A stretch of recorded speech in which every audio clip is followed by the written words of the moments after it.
David, when David goes into the valley to fight Goliath, do you know what the first thing he asked was? He said, "What's in it for me?" He said, "What shall be done to the man that defeats this guy?" And they said, "Well, he'll marry the king's daughter." Well, she must have been a pretty good-looking girl, because he was on board right away. But yeah, absolutely, what's in it for me? And as leaders of companies, businesses, churches, families, whatever, it is part of our responsibility is to make sure that those people who are following, that their individual needs are considered and hopefully being met through the process. Right.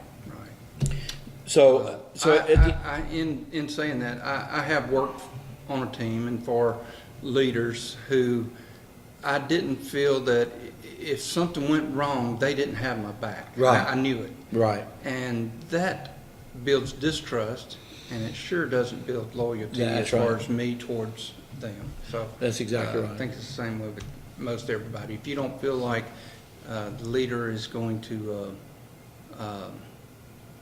have your back, and sometimes the leader has to even take the pain That's right. of embarrassment or whatever comes with it for the team, even though it wasn't his specific, just like we were talking about a while ago with the crew that is not performing up to standard. The leader has to stand up and take the hit. Well, yeah, absolutely. In that process, there are times that the leader has to own the entirety of the process, regardless of what portion of it was his task. He has to assume the responsibility for and the ownership of the entire process. That, though, like you said a while ago, you knew that you worked for some people who did not have your back in the times of controversy or in times of questioning. Those people didn't breed trust in you, and it didn't breed loyalty in you. However, a leader who does own the entirety of the situation and offers an umbrella to those around him, umbrella of safety to those around him, it does then breed loyalty in those that are following. So, Yeah, right. and it makes them, it helps them to, we talked about failure, it helps them double down. It helps them be able to say, hey, I let you down this time. That's not going to happen again. I'm going to make a double effort, Right. Just, simple things. I worked for a company. I was a drug and alcohol counselor, and it was just a very simple thing, but we had to turn in reports at the end of each month. And it was the most dreaded thing to do. I don't know why we hated it so bad, but we had to turn in these reports. And there was a specific form we had to fill out, and there was some, we had to offer also some of our own comments and everything. And there was a drug and alcohol counseling facility for men and one for women, but they were under the same company. And we all reported to our directors, and they reported then with our reports to the CEO. And my boss, my director, always turned his reports in before the female counterpart. And one time, I got my report in late, and so he couldn't turn his in until I returned, and she beat him. But he was the kind of leader that instilled loyalty in you. And I told him, I said, that'll never happen to you again. And I began to be one of the first ones. I'd have my report in early. I didn't want the failure, even though it was a minute thing, it was a little competition thing. He instilled that kind of loyalty in you. And that's the kind of leader I like to be. Right. And we talk about leaders, okay? During the process where we grew to this level of what we defined as success, there was a lot of times we weren't the leader. Yes. So going back, even with the same scenario, if you aren't the leader, you can still conduct yourself as a leader.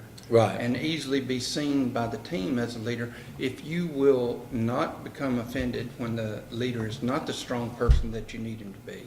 or her to be. And that when times when they did hang you out to dry, you approached it with a stand-up position, and yes, I made the mistake. It won't happen again. I learned from it, and I'm happy to, not happy, but I Yeah. stand up for it. One of the early struggles that I had was I considered criticism personal criticism. Oh, that's And hard not to. Yeah, it is. And I had to realize that the task that I had performed that didn't meet their desired specifications was not indicative of who I am. It was just one thing I had done. And I had to get to the point to where I could say, okay, this criticism is not about me, it's about this situation that I'm in right now. And once I could do that, I quit internalizing everything, and I found out I didn't have to lash out. I could just take it and with understanding and say, you're right, this should have been done different. Let me correct it if it was correctable, and I will make sure that this doesn't happen this way again. And 9 times out of 10, I think that the supervisor, whoever's judging your work, and you've made that failure, you've made that mistake, they don't see you as a failure. They just see that you made that one mistake. You did Right. this one, you didn't live up to what I needed this one time, but your reputation, we're building reputation every day. That's Absolutely. what some people don't realize. Right. Every day we work, we're building reputation. Or every day we come into contact with people, no matter what it is we do. You, as a pastor, can speak to that a lot better than I can, but I've been in situations, or let me say, especially as a leader, I've been in situations where the only defense I had was my reputation. Right. People are not beyond falsely accusing you. Absolutely. You don't have to be the president to get That's, that's exactly right. But at one point, someone was falsely accusing me, and when people want to get their point of view across stronger, they add to. Right. So this person added to their objection, and they started saying, yeah, he was slamming the printer around and cussing and all this. And at that point, the person that we were answering to, he knew right away, that's not Kevin. Right. So I didn't even have to defend myself. Right. They knew that was not me. So And even sometimes when it is something that, so that was a situation where you were being falsely accused. You could have internalized it. You could have just, said, well, this is an attack on my character and everything. You're a liar. And instead, you handle it with poise and dignity and let your reputation speak for yourself.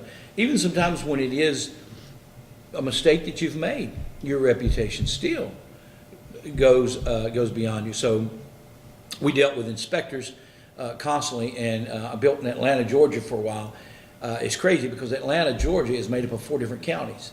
So the city of Atlanta doesn't govern the counties. There's not one code that flows through all. So you may be inside the city limits of Atlanta, but you're building under a different code because there's 4 different counties. And you get to know the inspectors and everything. And there were plenty of times where the inspectors would come out and because they had scrutinized my work for so long, they'd come out, they'd do a quick walkthrough, and then stand around and talk and drink coffee with me for a minute, and then go on their way. But then there may be a time where they see something, and they see that it's wrong, and by reputation they would say, we know this is not representative of your work, but this needs to be repaired. So your reputation can, even when you're falsely accused, or even when you're in the wrong, your reputation can still hold you up, and people around you know that that's not indicative of who he is. This is just a circumstance that he's in, so. One last thing, then we'll get back on our topic, but I used to tell my boys, or my children, when they were at home, they were growing up, I used to tell them, say, when you're out in public, don't go out and ruin the Easton name, or you're representing the Easton name, and you know, I've learned that they've talked to me since then as they've grown up, and they took it as being prideful and not wanting them to embarrass me.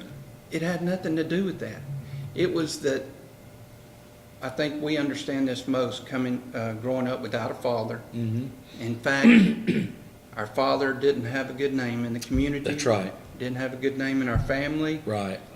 So we knew the value of a good That's name. right. And it's not about your name, it's about your reputation, your character. Yes. Go out and present yourself as a person of good, strong character, good, strong morals.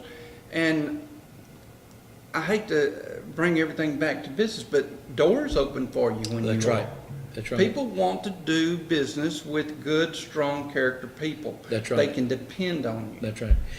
And that's part of the process of failure. It helps build that character. Yeah. If you handle failure correctly, it builds character, and you begin to recognize that I can be what I'm supposed to be, and what I'm called to be, and what God intends for me to be, and what I need to be.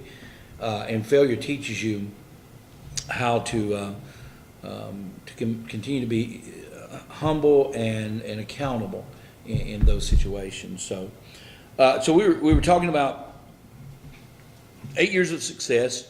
I shared some of the failures from my 8 years of success, where the roller coaster ride was anything but a level. So. You go from installing $5 an hour stockman installing light fixtures at a Walmart that's about to open. Yeah, I wish I made $5.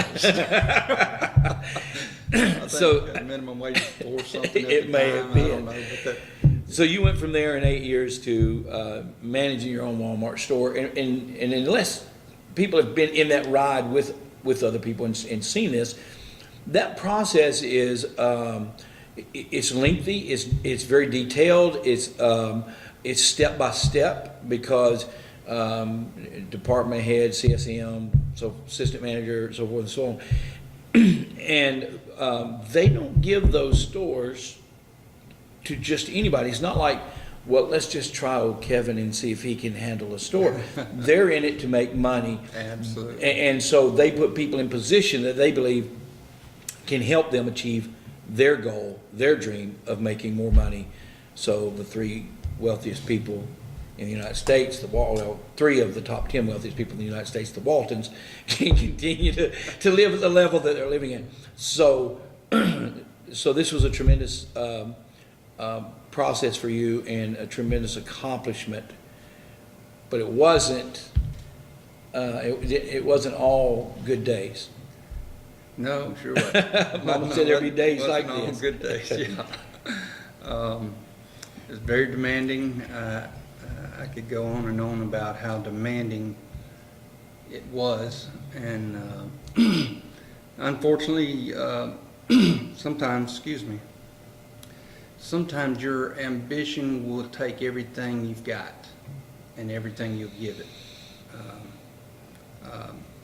Failures, I was thinking about this morning, some of the failures that I've made, and I'll talk about the biggest one here in a minute. But you know, at one time, I do remember one district manager that he was a good guy. He was very supportive of me, and he came by one day for a visit, and he took me out back and to talk to me, and he said, Kevin, and I was so tough on people.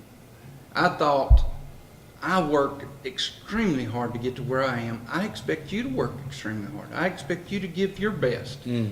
Now, here, paint a picture for you. First of all, I was a young guy striving for success. A lot of Walmart, you have a lot of different people from a lot of different backgrounds, a lot of different reasons for having that job. A lot of the ladies that work at Walmart at the time, maybe some of them were driven for success, but others had another goal in mind, and it was just to bring in a second income for the family. It wasn't to go home stressed out and worn out. They just were there to do a good job, get paid, and bring home a second income for the family. Others, it was also during the time of the Gulf War, so there were spouses that had gone overseas and to fight that war, and then the spouse left at home to work and be responsible for all the bills, while maybe the spouse that's in the military, the income was not as strong or consistent as it should have been or could have been.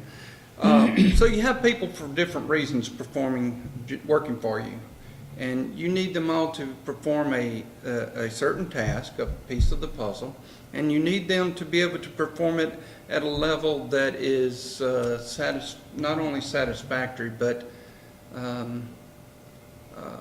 well, at the standard that you and the company have established. District manager calls me out back, says, Kevin, says, you're too tough on people. He says, Kevin, no one gives 100% of effort 100% of the time. It sounds so obvious. Why it had never dawned on me. I even had days that I didn't give 100%. I just, you get days like that, whether your body is physically not up to that day, or whether your mind is just mentally stressed or needing a break. But no one gives 100% effort 100% of the time. And that has stuck with me, and it didn't change me immediately, but it's helped me more. It's helped me more in my banking career than it did at Walmart, because I was still a young guy in my 20s, just highly driven. Thought everybody ought to work like me. So, but later in life, it has really helped me to be I think a good leader, and the people that I've built relationships with me that have worked for me have supported that I have been a good leader, and I have relationships with people that I trained 8-10 years ago still email me, text me once a month or so and say, hey, here's what I'm doing now, hope you're doing good and all that. So it's nice to have that. Still looking kind of for your approval in some of it, Yeah, I guess so. Wanting you to know that they're doing good means that they're looking for some approval, some acknowledgement from you, because you're an important individual in their life. Well, and maybe it's they give me a lot. They give me too much credit for it, but maybe it's because I learned to be a cheerleader. When people do good, I bring it out in the open. What is it? You praise in public and you criticize in private. Yeah. So I've learned that, and I've been a good cheerleader for other people and helped them pursue their dreams. And maybe they still need that pat on the back occasionally, because the world doesn't do it that often. That's exactly right. So, would you say at that point when he took you out back, were you resistant to change at that point to some degree? I kind of felt defeated because I was working so hard, and the store had made a drastic change when I took over, and the numbers were good. The store looked good. All my visits from executives were good. The only failure I had was people. was just too hard on people. I didn't build relationships. They say in business you've got a purpose. I mean, you got process, product, and people. I left off the people side. I thought people were just someone to do what we needed done instead of building a relationship. Another commodity or another tool in your toolbox to get your task done. Yeah, just another product, or could have been a machine to carry out the process. But I've learned also that I don't know how much time we're getting to, but the biggest failure I had with that part of my life, that part of my that career, getting to what I thought was success, being a Walmart store manager, was that, like you said, these failures, which kept coming up, people is the thing that kept coming up throughout my whole career, that I had to continually be coached on. And I felt like I just could not get the grips on that one thing, no matter how hard I tried. And like you mentioned, it caused me to start to evaluate my dream, evaluate my success, evaluate where am I going to go from here. And that evaluation really made me realize my real failure. And that was that I didn't have a balanced life. The company would take everything I would give them of my life, and I was willing to give them my life. And so it became, we used to joke about it, but it's so true and really sad at this point now that, especially since Janice is gone, but we had a family portrait made when I was at Walmart. We had a family portrait made that I wasn't in. I thought I was too busy. I thought I was too important to the store to leave and go for 30 minutes or an hour and get a portrait made. You know, thought someone was going to call and while I was gone, and it was going to look like I wasn't at the store enough, because, you know, at that point in time, and I hear things have changed, but at that point in time, you lived at the store. You know, if you were gone